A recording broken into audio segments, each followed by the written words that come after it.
देखिए, आज आपको हम ट्रांसफार्मर के बारे में बता रहे हैं कि ट्रांसफार्मर जैसे आप जानते हैं, चाहे शहर हो या देहात हो, अगर जहाँ लाइट सप्लाई होती है तो वहाँ ट्रांसफार्मर लगा होता है।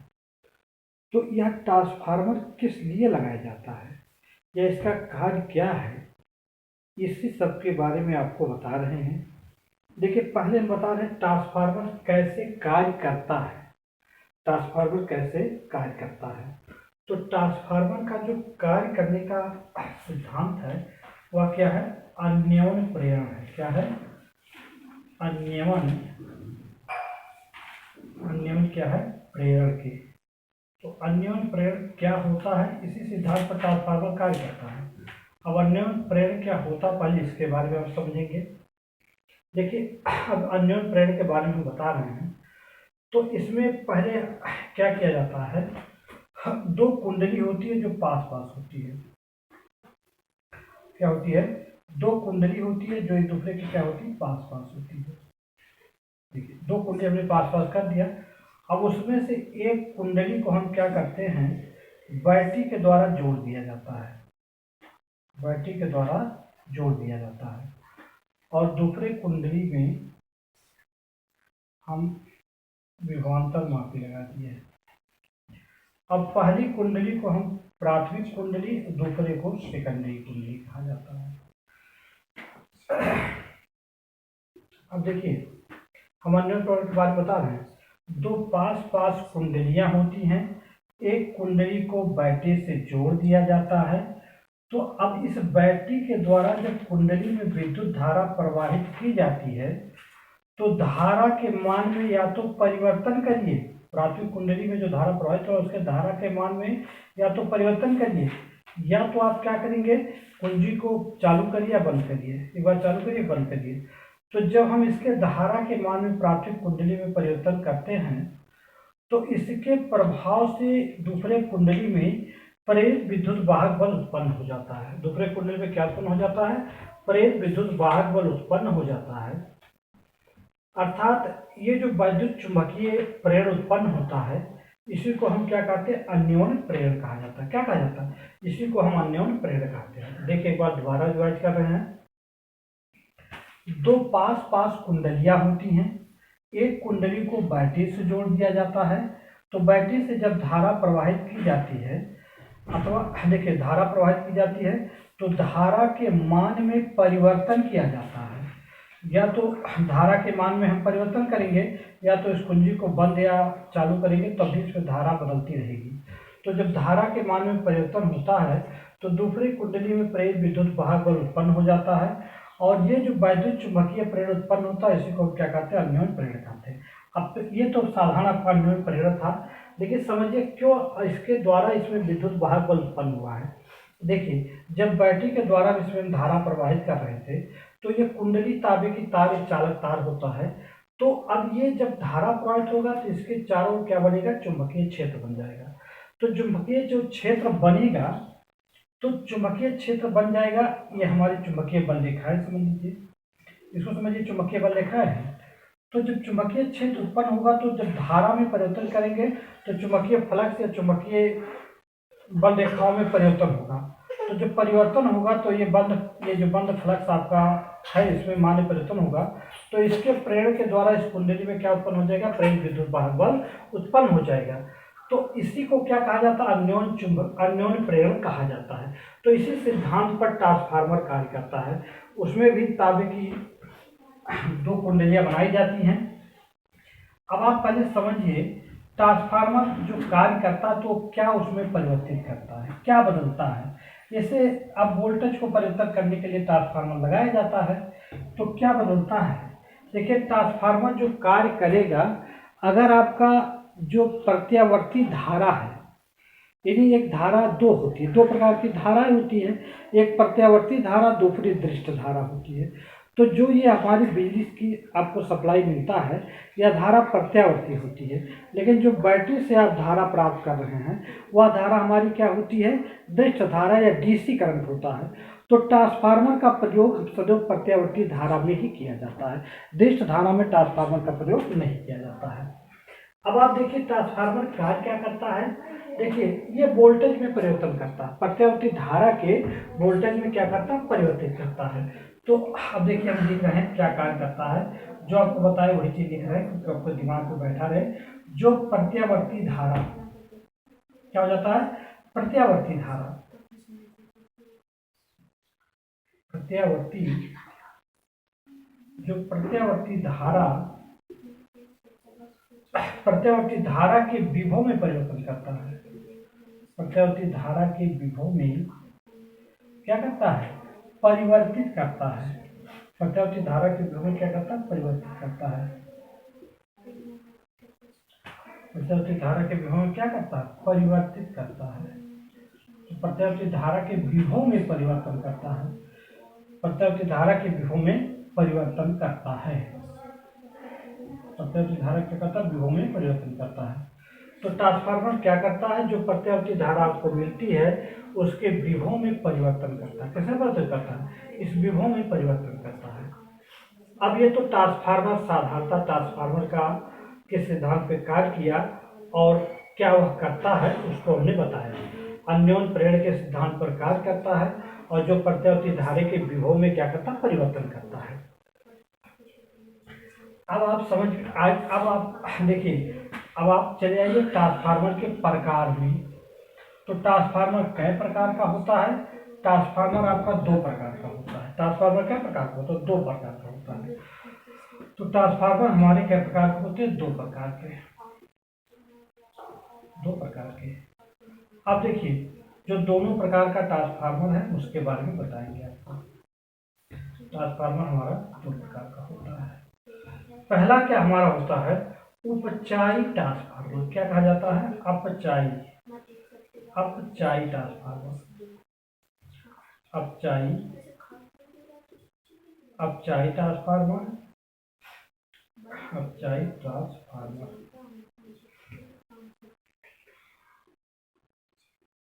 उपचायी ट्रांसफार्मर। और दूसरा क्या होता है, उपचायी ट्रांसफार्मर। क्या होता है, उच्चाई क्या होता है, उच्चाई ट्रांसफार्मर। उच्चाई ट्रांसफार्मर, उच्चाई ट्रांसफार्मर। तो पहला हमने क्या बताया, अपचाई, दूसरा उच्चाई ट्रांसफार्मर।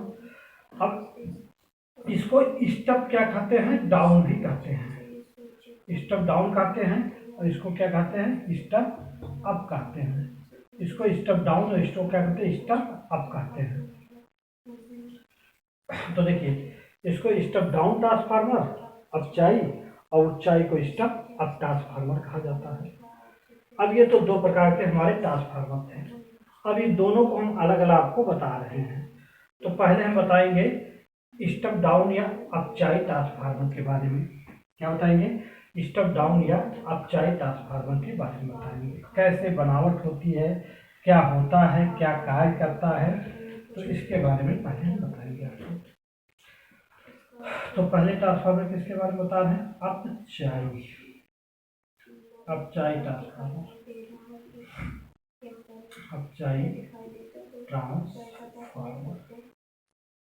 अपचाई ट्रांसफार्मर के बारे में बता रहे हैं।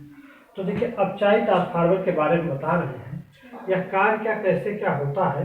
देखिए इसमें क्या किया जाता है, जैसे एक नर्म लोहे की क्या ली जाती है, ये देखिए नर्म लोहे की क्या होती है, एक पत्ती होती है, पत्तियां होती है, पत्ती जो है पत्ती होती है नर्म लोहे की। तो एक दूसरे के ऊपर क्या कर दिया जाता है, इसको रख दिया जाता है और पत्ती का आकार क्या, चाहे आयताकार बनाया जाता है चाहे गोलाकार बनाया जाता है। अब इस पत्ती को हम क्या नाम देते हैं, क्रोड। क्या कहते हैं, क्रोड कहा जाता है। नर्म लोहे की पत्ती होती है और एक दूसरे के ऊपर रखी जाती है, या आयताकार या गोलाकार होती है। अब ये तो ट्रांसफार्मर की चर्चा में था। अब देखिए अब इस ट्रांसफार्मर का निर्माण जब होता है, इस ट्रांसफार्मर का, अपचाई ट्रांसफार्मर का, तो अब उसमें कुंडलियों को कैसे व्यवस्थित किया जाता है, कुंडली को कैसे व्यवस्थित करते हैं। देखिए अब हम क्या करेंगे, इसमें दो कुंडलियां होती हैं, एक हमारी प्राथमिक कुंडली होती है और दूसरी क्या होती है, द्वितीय कुंडली होती है। दूसरी क्या होती है, द्वितीय कुंडली होती है। दूसरी क्या होती है? द्वितीय कुंडली होती है। एक प्राथमिक कुंडली होती है, दूसरी क्या होती है? द्वितीय कुंडली होती है। तो प्राथमिक कुंडली में ही धारा प्रवाहित किया जाता है, द्वितीय कुंडली में धारा प्रत्यावर्ती नहीं प्रवाहित की जाती, सदैव प्राथमिक कुंडली। तो प्राथमिक को हमने P से दर्शा दिया, सेकेंडरी को S से दर्शा दिया। ये नर्म लोहे की क्या है? पट्टी है, जो एक दूसरे के ऊपर रखी गई है। अब देखिए, ये जो बनाया गया ट्रांसफार्मर, कैसा ट्रांसफार्मर की बात कर रहे हैं? अपचाई ट्रांसफार्मर की बात कर रहे हैं। तो अपचाई ट्रांसफार्मर जो प्राथमिक कुंडली होती है, तो वो जो तार होता है क्या होता है? पतला होता है। तार जो तांबा का लपेटा जाता है वो क्या होते हैं? पतले होते हैं, पतले होते हैं। और इसमें जो फेरों की संख्या होती है, फेरों की संख्या क्या होती है? कम होती है। फेरों की संख्या क्या होती है? अधिक होती है, अधिक होती है। फेरों की संख्या क्या होती है? अधिक होती है। फेरों की संख्या इसमें अधिक होती है प्राथमिक कुंडली में। और द्वितीय कुंडली का जो ये तार होता है तांबे का, ये क्या होता है? मोटा होता है। इसमें तार जो होता है ये क्या होते हैं? मोटे होते हैं, मोटे होते हैं। और द्वितीय में फेरों की संख्या क्या होती है? कम होती है। फेरों की संख्या क्या होती है? फेरों की संख्या कम होती है। अब देखिए, अब इसके साथ साथ हमने बताया कि जो अपचाई ट्रांसफार्मर होता है, प्राथमिक कुंडली के तार पतले होते हैं और फेरों की संख्या अधिक होती है। द्वितीय कुंडली के जो तार होता है वो मोटे होते हैं और फेरों की संख्या कम होती है। ये तो इसकी संरचना थी। अब यह कार्य क्या करता है इसको समझिए। देखिए, ये अपचाई ट्रांसफार्मर का कार्य जो है, यानी वोल्टेज को कम ही करना है, क्योंकि डाउन है, स्टेप डाउन है। वोल्टेज को क्या करेगा? कम करेगा। और जैसे मान लिया लाइट आती है तो घरों में जो आपको 220 वोल्ट की आवश्यकता होती है या 200 वोल्ट की, तो जो ट्रांसफार्मर लगे होते हैं तो वो ऐसा लगा होता है कि जो अधिक वोल्टेज की धारा आपका प्राप्त होता है तो वोल्टेज को घटाने के लिए लगाया जाता है। तो उसे अपचाई ट्रांसफार्मर या स्टेप डाउन कहा जाता है। उसकी संरचना ऐसे ही बनाई जाती है। प्राथमिक कुंडली जो होती है पतले फेरों, पतले तार की, और कुंडलियों की संख्या अधिक होती है। और द्वितीय कुंडली जो मोटे तार की, फेरों की संख्या कुंडलियों की कम होती है।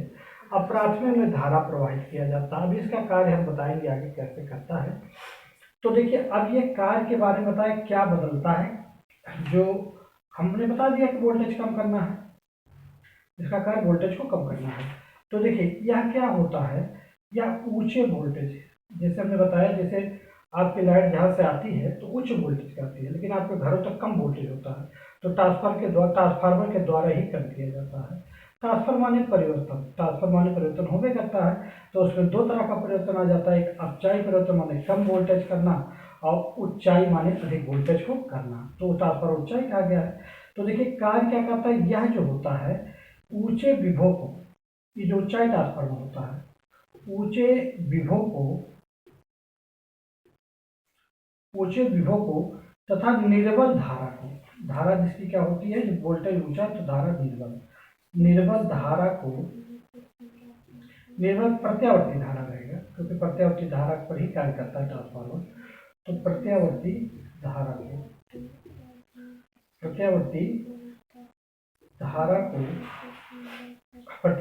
को बदल रहा, किससे बदलता है?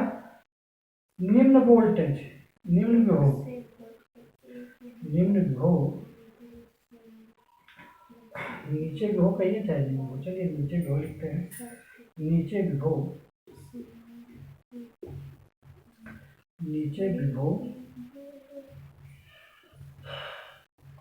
और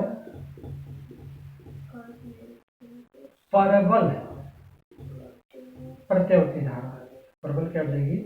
प्रत्यावर्ती धारा, परबल प्रत्यावर्ती धारा। देखिए, उच्चाई ट्रांसफार्मर का कार्य क्या होता है?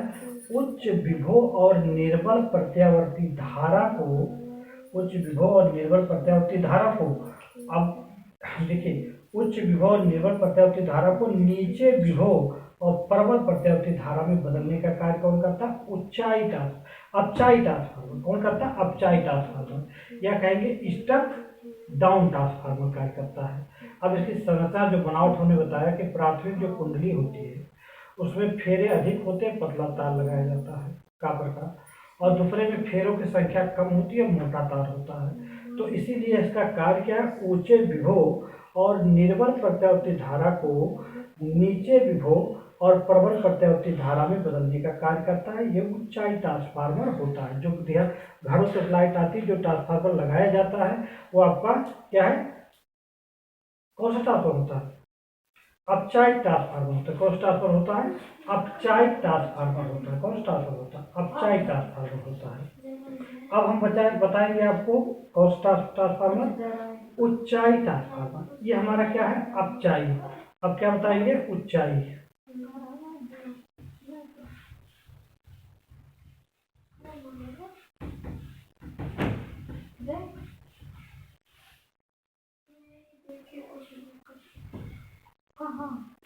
देखिए अगला क्या बता रहे हैं हम आपको? ट्रांसफार्मर के दूसरे प्रकार के बारे में बता रहे हैं। जो क्या बता रहे हैं? ऊंचाई ट्रांसफार्मर। ऊंचाई ट्रांसफार्मर। ऊंचाई ट्रांसफार्मर। ऊंचाई ट्रांसफार्मर। आप देखिए ये क्या होता है? इसमें भी नरम लोहे की कोड होता है, पट्टी होती है। तो उस पर जो है क्या की जाती है कि नरम लोहे की, मान लिया हमने पट्टी जो आयताकार है, एक ही भाग दिखा रहे हैं। तो इसमें जो होता है आपकी जो कुंडली लगाई जाती है वो आपका कैसा होता है? उसके उल्टा होता है। अपचाई के उल्टा ऊंचाई में होता है। अब इसमें जो होता है ये हमारी क्या होती है? प्राथमिक आपका होता है, और ये क्या होती है? आपकी द्वितीयक होती है। ये हमारी क्या होती है? द्वितीयक कुंडली होती है। ये सेकेंडरी कहेंगे या द्वितीयक। अब देखिए उल्टा फिगर हमने बना दिया उसका। अपचाई का ऊंचाई में उल्टा फिगर बना हुआ है। तो अब इसमें जो होता है यह हमारा जो कॉपर का तार होता है, या तार क्या होते हैं? मोटे होते हैं। और इसमें क्या होता है? फेरों की जो संख्या होती है, फेरों की संख्या क्या होती है? फेरों की संख्या क्या होती है? कम होती है। और ये जो होता है तार आपका सेकेंडरी जो कुंडली होती है, ये आपके क्या होते हैं? पतले होते हैं। तार पतले होते हैं, और इसमें क्या होता है? फेरों की संख्या क्या होती है? अधिक होती है। फेरों की संख्या क्या है? अधिक होती है। फेरों की संख्या क्या होती है? अधिक होती है। अब देखिए फिर इसका उल्टा हुआ, अपचाई का ऊंचाई में उल्टा हुआ। ऊंचाई देखिए, ऊंचाई ट्रांसफार्मर में प्राथमिक कुंडली में मोटे तार, फेरों की संख्या अधिक है, और इसमें जो है पतले तार और उसमें फेरों की संख्या क्या है? अधिक है। द्वितीय में इसमें मोटे तार, फेरों की संख्या कम है, इसमें पतले तार है, फेरों की संख्या अधिक है द्वितीय में। अब ये कार्य क्या करता है? देखिए यह क्या कार्य करता है? जो नीचे विभव को क्या करता है? ऊंचे विभव में बदलता है। यानी निम्न विभव को उच्च विभव में बदलता है। यह कौन सा पर? ऊंचाई। इसे क्या नाम दिया गया? Step up. इसका वोल्टेज बढ़ाने का कार्य होता है, और अपचाई का वोल्टेज घटाने का कार्य होता है। तो अब इसका कार्य क्या है? देखिए बता रहे हैं हमको कार्य करने क्या कार्य करता है। यह जो कार्य करता है, नीचे विभव रहेगा, नीचे विभव और प्रबल प्रत्यावर्ती धारा को, प्रबल प्रत्यावर्ती धारा को, प्रबल प्रत्यावर्ती धारा को उच्च विभव या ऊंचे विभव में क्या कहेंगे? ऊंचे विभव। ऊंचे विभव बढ़ाता है, ऊंचे विभव या निर्बल धारा घटाता है, निर्बल धारा में बदलता है। जो ऊंचाई ट्रांसफार्मर होता है नीचे विभव को ऊंचे विभव में और प्रबल धारा को निर्बल धारा में बदलता है। ये हमारा ऊंचाई ट्रांसफार्मर था। अब इसका आप कार्यविधि का अध्ययन करेंगे, क्या ट्रांसफार्मर का कार्यविधि कैसे कार्य करता है। इसको अगले वीडियो में हम अपलोड करेंगे। कार्यविधि को अगले वीडियो में हम पूरे ट्रांसफार्मर की कार्यविधि को कैसे कार्य करता है उसके अगले वीडियो में हम क्या करेंगे, अपलोड करेंगे।